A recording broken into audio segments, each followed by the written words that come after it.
So I just finished watching the Wells Fargo video. Um, I first must admit that I have my mortgage through Wells Fargo, and honestly, if it wasn't for the professor, I wouldn't have bothered to watch the video.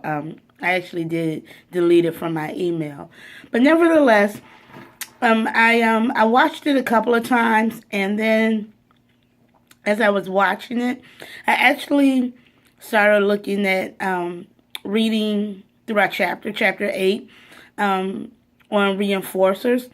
And the thing something that I actually highlighted when I was reading it previously that stuck out to me, it says, a reinforcer then is a consequence that increases the probability that a behavior will be repeated. So I asked myself, okay, you guys have removed some of these practices, but who's to say that the behavior has changed? You can remove something, but that doesn't mean the behavior has changed. What is going to be put in place so that this behavior doesn't change? I know as a mortgage holder with Wells Fargo, I've never felt that they've tried to push me into anything. As a matter of fact, they've been more than helpful on a couple of different things for me when my house almost went to foreclosure. So I don't really have a bad taste in my mouth for Wells Fargo. So it's kind of interesting to me to look at this video as it relates to our class.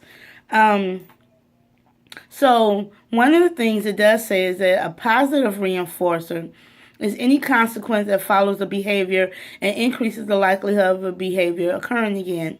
And really, from my perspective, this has actually been the case for me with the customer service that I've experienced with Wells Fargo, and that any feedback that I've provided has only provided a positive reinforcer.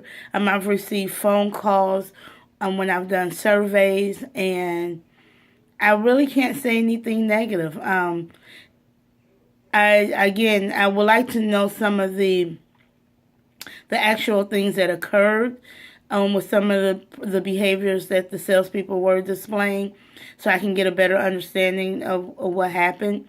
But yeah, I really don't. For me, a lot of the behaviors that the sales team has shown has really been positive in the sense that I don't see me going to another mortgage lender. And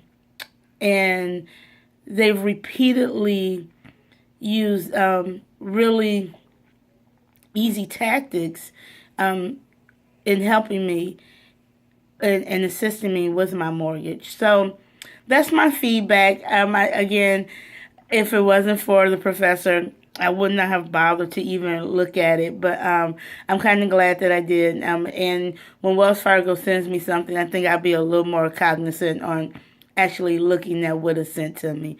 You guys have a great afternoon. See you soon. Bye-bye.